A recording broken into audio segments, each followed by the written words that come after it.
안녕하세요. 예디야기입니다.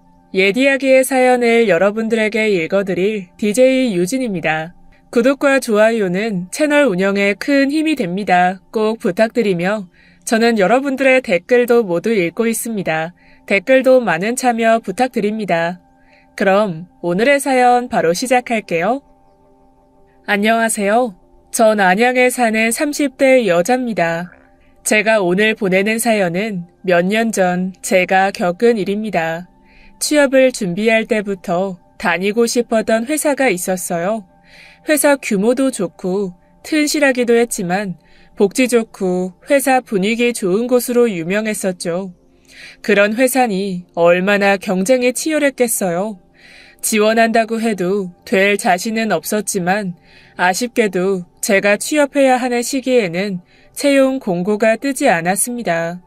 그러다가 이직 준비 중에 그 회사에서 사람을 구한다는, 그것도 제 업무 직종인 비서직을 구한다는 공고를 보았죠.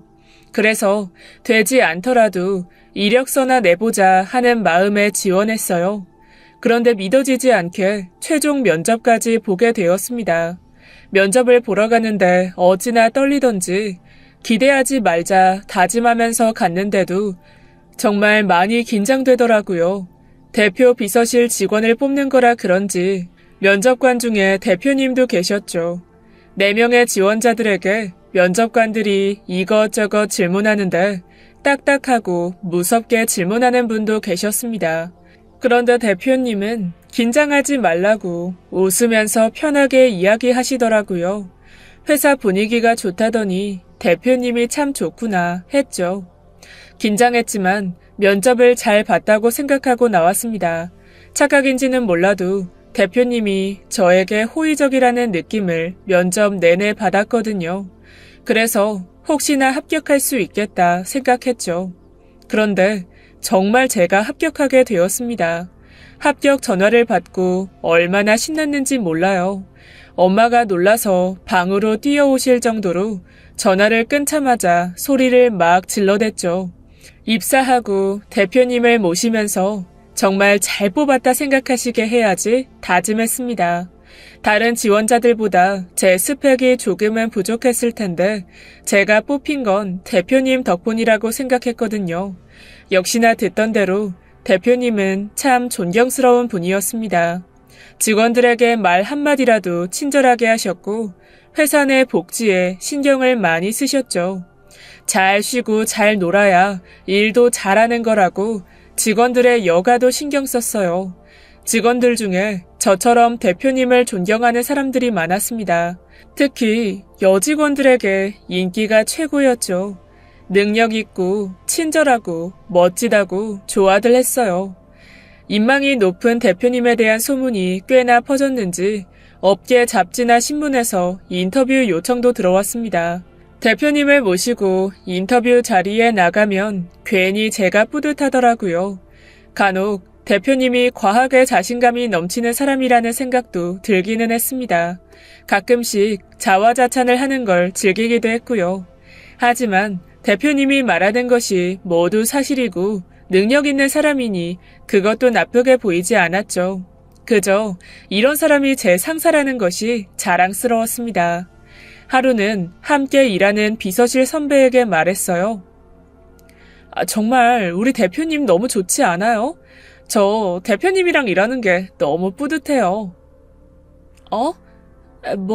그렇지.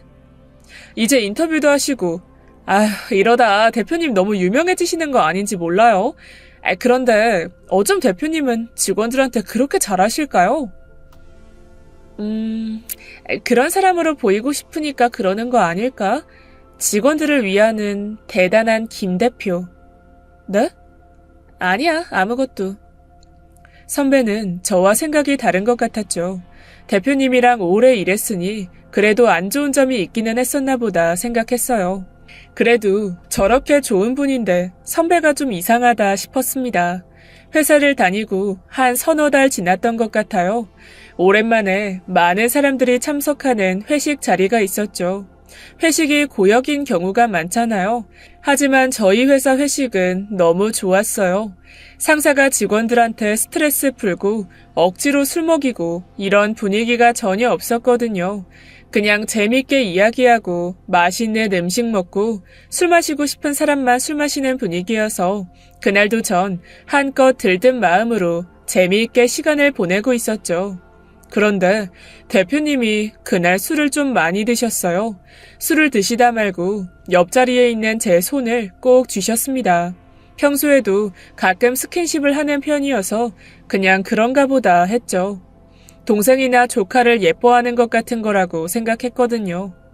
대표님이 저보고 잠깐 밖에서 보자고 했습니다. 무슨 일인가 싶어 따라 나갔는데 전혀 상상도 못했던 일이 일어났어요. 사람 없는 골목으로 저를 데려가시더니 갑자기 저한테 키스를 했습니다. 진짜 깜짝 놀랐죠. 그러더니 저한테 좋아한다고 고백했어요. 이게 다 무슨 일인가? 그냥 멍해져서 가만히 있었습니다. 수정씨, 내가 이런 마음이 든 게 처음이에요. 이렇게 나이 차이가 많이 나는 사람을 좋아하게 될 줄은 몰랐어요. 멈추려고 했는데 자꾸 수정씨한테 마음이 가더라고요. 미안해요. 내 마음이 너무 급했네요. 놀랐죠? 아, 괜찮아요. 그런데 전 전혀 한 번도 생각해보지 못한 일이라. 그래요. 당장 답변 안 해줘도 돼요. 내 마음이 이렇다고 말하고 싶었어요. 나이 차이도 있고 제가 모시는 상사고 정말 남자로 한 번도 생각해본 적이 없었죠. 대표님과 저는 띠동갑도 넘는 나이 차이였거든요. 그런데도 키스를 해서 그런지 그 다음부터 자꾸 남자로 보였습니다. 대표님은 그 이후로도 저한테 계속 대시를 했어요. 주말이면 만나서 밥 먹자고 하고 평일이면 언제 일 끝나냐고 물어보고 술 한잔 하자고 하고 집 앞에 찾아오기도 했죠. 그게 또 강압적인 분위기는 아니어서 한두 번 따로 만나서 밥도 먹고 술도 마셨습니다. 그러다 보니 점점 대표님이 남자로 느껴지더라고요. 대표님은 이혼남이고 전 남자친구 없는 싱글이니 문제는 없다고 생각했죠. 그래서 뭐 안 될 거 있나 싶어 사귀기로 했습니다. 그렇게 비밀 사내 연애가 시작됐어요. 처음부터 둘이 사귄다고 회사에 공개하기에는 둘 다 많이 부담스러웠죠. 원래도 대표님이 사람들에게 인정받고 존경받는 모습에 뿌듯해했는데 남자친구가 되니 그 마음이 몇 배가 되었습니다. 대표님이 제 남자친구라는 게 마냥 자랑스러웠죠. 남자친구가 되었으니 대표님 말고 남자친구라고 말할게요. 점점 더 남자친구가 좋아졌고 사이는 점점 더 가까워졌습니다. 회사에서는 강한 리더였지만 저와 있을 때에는 제게 힘든 이야기도 하고 많이 기댔죠. 전 그게 더 좋았습니다. 아무도 모르는 모습을 제가 알고 있다는 점이요. 그렇게 행복하게 몇 달을 보냈죠. 그러던 어느 날 거래처와 회식을 했어요. 그날은 저희 비서실과도 관련 있는 업무여서 남자친구와 저, 선배와 거래처 사람들이 함께 회식을 했습니다. 그런데 거래처 여자 팀장이 하는 짓이 꼴사나웠어요. 대놓고 남자친구에게 꼬리를 치는데 정말 꼴불견이었죠. 김 대표님, 대표님은 주말에 뭐 하세요? 뭐 남들하고 똑같죠. 피곤하면 자고, 뭐 영화도 보고 책도 읽고. 골프는 안 치세요? 골프도 치죠. 이래저래 지인들 많이 치시니까 함께 조금씩 쳐요. 어머, 그럼 저도 좀 껴주세요. 저 완전 초보인데 대표님 쫓아다니면서 좀 배우면 안 될까요? 저도 뭐 그렇게 잘 치는 건 아닌데, 그런데 보통 사적인 모임이라기보다 일 때문에 보는 사람들이라 어떻게 될지 모르겠네요. 그래요? 그럼 되실 때 꼭 연락 주셔야 돼요. 이러면서 자꾸 자기랑 공통점 하나라도 찾으려고 계속 질문을 해댔습니다. 일 때문에 회식하는 건지 남자 꼬시려고 회식하는 건지 알 수가 없었어요. 정말 보기 싫었지만 제가 여자친구라고 그만 좀 하라고 말할 수도 없는 입장이라서 꾹 참았죠. 그래도 남자친구가 받아주는 것 같으면서도 벽을 치면서 응대하니 기분이 좋아졌어요. 그런데 얼마 후였습니다. 종종 핸드폰을 흘리고 다니는 남자친구가 또 사무실에 핸드폰을 두고 나갔더라고요. 수행 비서님이 올 테니 가지고 내려와 달라고 연락이 왔죠. 핸드폰을 챙겨 나오려는데 때마침 새 메시지가 떠서 보게 되었습니다. 메시지를 보낸 사람은 지난번 회식 때 꼬리치던 그 팀장이었어요. 어제 즐거웠다고 잘 들어갔냐는 내용이었죠. 그 여자의 목소리가 들리는 것 같았습니다. 단순한 문자인데도 참 끈적거리는 느낌이더군요. 이게 무슨 얘기지? 한참 생각했습니다. 어제 남자친구는 저녁에 일 때문에 자주 보는 지인과 만난다고 했어요. 그리고 제가 잠들기 전에 저를 보러 왔었죠. 바빠서 미안하다고 이렇게라도 얼굴 보고 가니 좋다고 하면서 말이에요. 심장이 두근두근했습니다. 제가 일부러 본 건 아니지만 남의 메시지를 본 거니 남자친구에게 확인해 보기도 그랬죠. 애인 간에도 프라이버시는 중요하다고 항상 말하는 사람이었거든요. 그래서 제 개인 시간에 대해서 터치도 안 했고 저도 되도록 안 하려고 했어요. 어제 지인과 함께 이 사람을 만났나 보지, 일 때문에 함께 만났나 보지 생각했어요. 아니, 그렇게 생각하기로 했죠. 어제 그 늦은 밤에도 제 얼굴이 보고 싶어 달려온 남자친구를 떠올리면서요. 괜히 이 여자가 일로 만난 걸 오버해서 말하는 거라고 생각했어요. 굳이 남자친구에게 물어볼 거리도 못 된다고 치부했죠. 매일 바쁜 일정을 소화하고도 저를 만나러 오거나 오지 못하면 꼭 전화통화라도 하는 남자친구인데 그를 믿자 했어요. 회식 때 제가 본 모습처럼 이 여자가 일방적으로 이러는 걸 거라고 생각했습니다. 하지만 제가 걱정하던 남자친구의 여자 문제는 다른 곳에서 터졌죠. 한 달 전쯤 함께 일하던 선배가 다른 임원 비서실로 옮겼어요. 그리고 새로 후배가 들어왔죠. 그 후배가 상담할 게 있다고 퇴근하고 만날 수 있냐고 했습니다. 일이 많이 힘든가 생각하며 퇴근 후 커피를 마시다가 벌컥 마시던 커피를 내뿜었어요. 정선씨, 뭐라고 했다고요? 진짜 황당하죠, 선배님. 정말 한 번도 대표님을 남자로 생각해 본 적이 없어요. 연세가 많으시잖아요. 저랑 거의 20살은 차이 나는데. 그리고 전 남자친구도 있고 대표님도 아시거든요. 고백하면서 뭐라고 했다고요? 이렇게 나이 차이가 많이 나는 어린 사람을 좋아하게 될 줄 몰랐다고요. 대표님 진짜 진지하시더라고요. 너무 당황스러웠어요. 선배님, 저 어떻게 해야 될까요? 너무 부담스러워서 어떻게 해야 될지 모르겠어요. 사무실에서 대표님 얼굴도 못 보겠고요. 심장 소리가 쾅쾅 귓속에서 울렸습니다. 저에게 했던 고백 그대로 후배에게 했네요. 제 남자친구라는 사람이 다른 사람도 아니고 저와 함께 일하는 후배한테 말이죠. 저한테 그 고백한 지 이제 반년 정도밖에 안 됐습니다. 이게 말이나 되는 일인가요? 저와 만난 지 얼마나 됐다고 어떻게 이럴 수가 있죠? 분노가 이글이글 솟았습니다. 후배는 잘못한 게 하나도 없는데도 괜히 밉더라고요.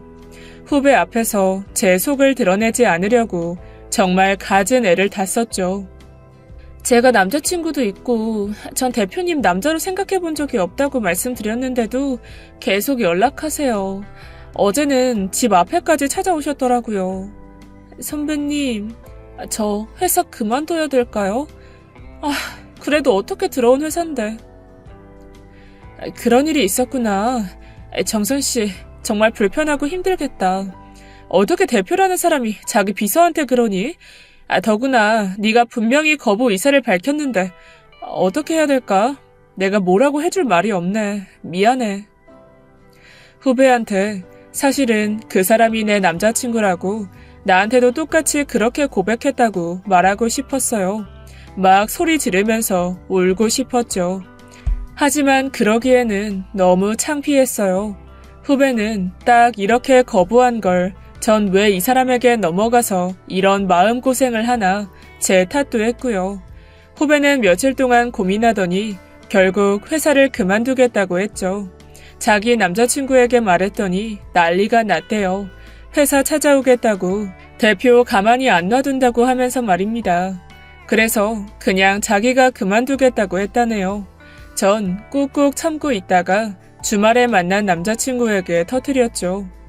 다른 사람도 아니고 내 후배한테 어떻게 그럴 수가 있어요? 당신이 사람이에요? 내가 모를 줄 알았어요. 그것도 나한테 했던 말 그대로. 누구한테나 정해진 대로 내뱉는 말이에요, 그거? 이렇게 어린 사람 좋아하게 될 줄 몰랐다고? 그거 도대체 몇 명한테 써먹은 말이에요? 있는 대로 소리를 질렀어요. 눈앞에 뵈는 게 없었습니다. 옆에 있는 물건들을 다 던지고 부시고 싶은 마음이었죠. 근데 남자친구는 그다지 당황하지도 않더라고요. 아니야. 정선 씨가 뭔가 크게 오해한 것 같은데 내가 무슨 정선 씨한테 그런 말을 해. 말도 안 되는 소리야, 수정 씨. 그렇게 흥분하지 마. 이리 와봐. 나한테는 수정 씨밖에 없는 거 알면서 그래. 날뛰는 저를 붙잡고 진정시키는데 전 바보같이 저밖에 없다는 그 말을 믿고 싶었습니다. 그때 알았죠. 내가 이렇게나 이 사람을 좋아하게 되었구나. 이런 사람을 믿고 싶어졌구나 하고요. 정선 씨가 일을 적응하지 못하는 것 같아 밥 한 번 먹였어. 정선 씨가 일 잘 못하면 자기가 힘들잖아요. 말이 되는 소리를 해요. 그럼 고백은 뭐예요? 아니, 내가 왜 정선 씨한테 고백을 해? 정선 씨한테 한 게 아니라 수정 씨 이야기한 거야. 정선 씨가 남자친구 이야기를 하더라고. 그래서 나도 좋아하게 된 여자친구가 있다고 말한 거야. 물론 수정 씨라고 말은 못했지만 말이야. 내가 그렇게 고백을 했다. 이렇게 이야기한 건데 그날 정선 씨가 밥 먹으면서 술을 시키더니 이 술을 좀 많이 마셨어. 의심은 사라지지 않았지만 그래도 이대로 헤어지고 싶지는 않았습니다. 그래서 믿기로 했죠. 함께 있고 싶은 사람은 자기밖에 없어. 수정 씨하고 언제나 함께 옆에 있고 싶다고. 알잖아. 매일 보고 싶어서 전화하고 바빠도 수정 씨 얼굴 보려고 달려가는 거. 다른 사람들 말 듣지 마. 누구보다 잘 알잖아. 내 주변에 사람도 많고 말도 많은 거. 이렇게 다른 사람 이야기 듣고 힘들어하지 마. 수정 씨 힘들어하니까 나도 힘들다. 울지 말고, 나만 믿어. 알았지? 이렇게 말하면서 저를 꼭 안아주는데 바보같이 전 사르르 넘어갔습니다. 그런데 알고 보니 진짜 문제는 따로 있었네요. 금방 들통날 일을 왜 그때 그렇게까지 거짓말을 했을까 싶었죠. 남자친구에게는 진짜 여자친구가 따로 있었어요. 네, 제가 아니라요. 네? 누가 결혼을 한다고요? 대표님이요. 아직 날은 안 잡으셨는데 곧 하실 것 같아요. 누구랑 결혼을 해요? 대표님이? 아, 이비서님은 모르셨구나. 치과 의사 하시는 분인데 대표님이랑 사귄 지 한 3년 된 것 같아요. 사귄 지 오래됐는데도 그렇게 바쁘신데 주말마다 만나시고 사이가 참 좋으시더라고요. 되게 잘 나가는 집안 분이시래요. 치과도 엄청 잘 되고 치과 쪽에서 유명한 분이기도 하고요. 어떻게 전 전혀 몰랐을까요? 대표님이 사적인 일은 잘 비서실에 안 알리시는 편이니까요. 아직 대표님에게 내색은 하지 말아주세요. 곧 결혼 날짜 잡으시면 비서실에서도 해야 할 일이 있을 것 같아서 제가 미리 말씀드린 거예요. 아셨죠? 네, 알겠습니다. 이 남자와 만나면서 폭발할 것 같은 감정을 드러내지 않고 참아야 할 때가 참 많네요. 수행 비서님 앞에서 아무렇지 않은 척하느라 정말 힘들었습니다. 대화가 끝나고 화장실에 가서 한참을 앉아 있었어요. 다리에 힘이 풀려서 일어설 수가 없었죠. 화도 나지 않았습니다. 그저 믿어지지 않을 뿐이었죠. 어떻게 그동안 전혀 몰랐을까요? 다른 사람도 아니고 전 비서인데 말입니다.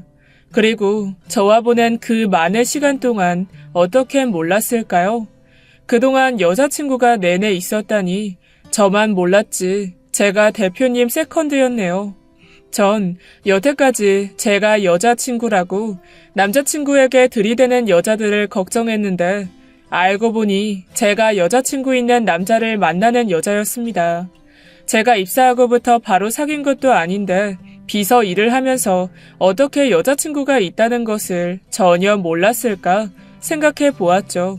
처음부터 계획적이었던 거예요. 그러니 제가 몰랐죠. 주말 스케줄까지 모두 파악하고 있었는데 그 스케줄 안에 여자친구는 없었습니다. 그 스케줄 속에 숨겨서 여자친구를 만난 거죠. 주말에 하루는 꼭 일이 있다고 했어요. 일 때문에 사람들과 미팅이 있거나 골프를 쳐야 한다고 했고 아니면 부모님을 찾아뵈야 한다고 했습니다. 그래서 전화통화도 어렵다고 다 끝나고 밤에 전화하겠다고 했었어요. 큰 회사 대표니 그러겠다. 주말에도 못 쉬고 얼마나 힘들까. 거기에 부모님 댁에도 자주 찾아뵙고 참 효자다. 남자친구 참 대단한 사람이고 멋지다고 생각했었습니다. 그런데 그게 거의 다 거짓말이었던 거죠. 그동안 아무렇지 않은 얼굴로 저에게 거짓말을 해왔다고 생각하니 치가 떨렸어요. 거래처 여자 팀장 일도 후배 일도 다시 떠올랐습니다. 거래처 팀장하고도 만났던 거고 후배에게도 고백했던 거죠. 도저히 회사에 앉아있을 수가 없었어요. 몸이 안 좋다고 말하고 일찍 집으로 돌아왔습니다. 그러고도 며칠을 회사에 나가질 못했죠. 어떻게 해야 할지, 어떤 얼굴로 그 사람의 얼굴을 봐야 할지도 모르겠고 말입니다. 따져 물을까? 회사에 가서 다 뒤집어 놓을까? 아니면 결혼식에 가서 난리를 칠까? 그런데 따지면 뭐가 달라질까? 뒤집어 놓으면 뭐가 달라질까? 제가 더 초라해지는 건 달라지지 않았어요. 아니, 그 전에 사람들이 제 말을 믿어나 줄까 싶었죠. 자꾸 자책만 하게 되었습니다. 어쩌자고 이런 남자에게 푹 빠져서 정신을 못 차렸을까? 바보 같은 저에게 자꾸 화만 났어요. 너무 힘들어서 누군가에게 이야기하고 싶어졌죠. 이대로 회사를 다닐 자신도 없었고요. 그래서 비서실에 처음 들어갔을 때 함께 일했던 선배에게 연락을 했습니다. 며칠 사이에 수척해진 제 모습을 보고 깜짝 놀라더군요. 병가를 냈다더니 어디가 많이 아픈 거냐고 했죠. 한참을 망설이다가 털어놓았습니다. 대표와 만나게 된 일, 다른 여자들 이야기, 그리고 원래 있었다는 여자친구와 결혼 준비 중이라는 이야기까지요. 선배는 제 이야기를 들으면서 한 번씩 한숨을 내쉬었죠. 제 이야기가 끝나자 선배가 얘기했어요.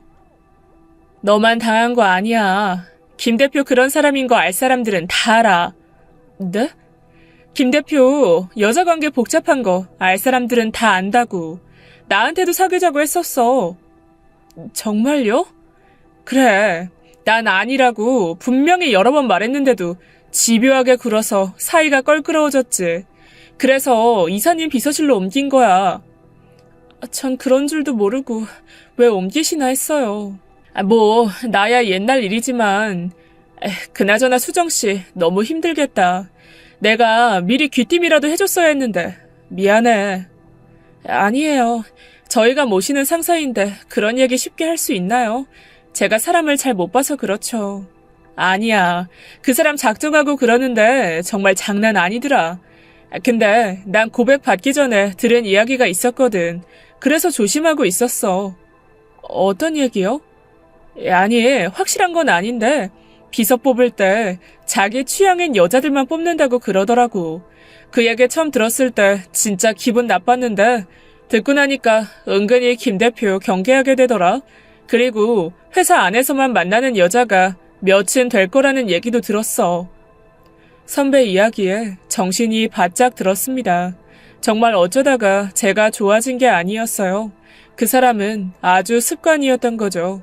습관처럼 자기 마음에 드는 여자들을 비서로 앉혀놓고 꼬시고 안 되면 다른 사람 또 꼬시고 이렇게까지 질 나쁜 남자였다니 정말 충격적이었습니다. 당연히 더 이상 만나지 않았어요. 계속 연락이 왔지만 그냥 받지 않았죠. 회사에서도 눈도 마주치지 않고 연락에 답장도 하지 않으니 점점 연락이 뜸해졌습니다. 남자친구라고 말하기도 싫은 사람이니